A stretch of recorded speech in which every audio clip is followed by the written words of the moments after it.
Hello everyone. So आज आपण ज्या मूवीला रिव्ह्यू करणार आहोत त्या मूवीचं नाव आहे Haq, starring Yami Gautam Dhar and Imran Hashmi. Movie release झालेला होता 7 नोव्हेंबर 2025 रोजी. मूवीचा रनिंग टाइम आहे फक्त 136 मिनिटे आणि खूप सुंदर स्टोरी असताना देखील नेहमीप्रमाणे बॉलिवूड एक चांगल्या सक्सेस स्टोरीला मुकला आणि मूवीने बॉक्स ऑफिस वरती फक्त कलेक्ट केलेला आहे रफली 28 करोड.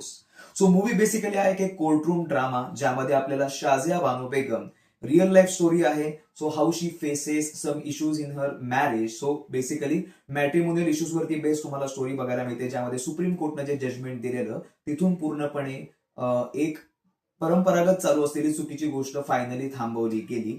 सो मूवी स्टारिंग जसं मी सांगितलं यामी गौतमदार, शी is playing the main lead character of Shazia Bano Begum आणि तिच्या हजबंडचा नवऱ्याचा रोल करत आहे इम्रान हाशमी.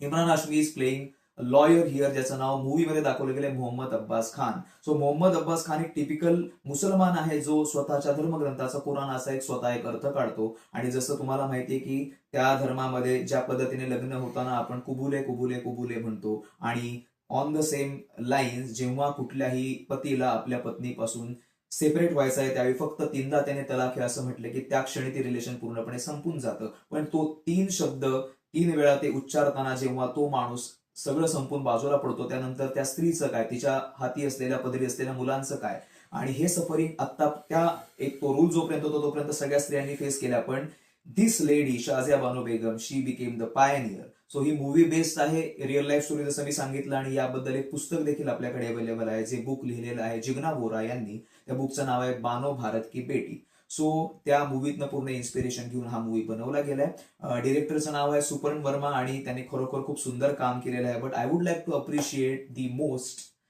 यामी Gautam Dhar. What a natural performer. I mean काय रोल केलाय म्हणजे लिटरली तुम्हाला प्रत्यक्षाने बिलीव्ह होतं की it is not getting recorded किंवा आपण त्या स्टोरीमध्ये खरोखर ज्या घरामध्ये ती आहे, जेव्हा ती कोर्टमध्ये आहे, जेव्हा तिला स्वतःची केस समोर मांडायची असते त्यावेळी ती ज्या स्ट्रगलमधनं त्रासात न जाते प्रत्यक्षाने तुम्ही तिच्या बाजूला उभे आहात आणि तिच्या दुःखांमध्ये तिचे साथीदार आहात आणि ज्या पद्धतीने तिने एक रेव्होल्युशन घडवून आणलं, you are witnessing it right in front of your eyes, हे आपल्याला नेहमी जाणवतो. तर मला असं वाटतं की ह्या मूवीजना आपण सोडता कामा नये. जेव्हा आपण मस्तीपूर सारख्या मूवीजना लोक जात आहेत आणि त्याबद्दल ऑलरेडी आपला एक रिव्ह्यू युट्यूबवरती तुम्हाला बघायला मिळेल, अशा मूवीजना लोक जात नाहीयेत कारण मे बी त्यांना जे थोडंसं बिगर स्टारकास्ट हवेत किंवा जो मसाला एंटरटेनमेंट हवं असतं ते मिळत नाही. पण ज्या गोष्टींनी खरोखर आपलं मन हे लावून जाईल, तुमच्या मनामध्ये घर करेल अशी जी स्टोरी असते आणि जे खरी लाईफ बेस्ड स्टोरी आहे, मग अशा स्टोरींना आपण मुकून कसं चालेल.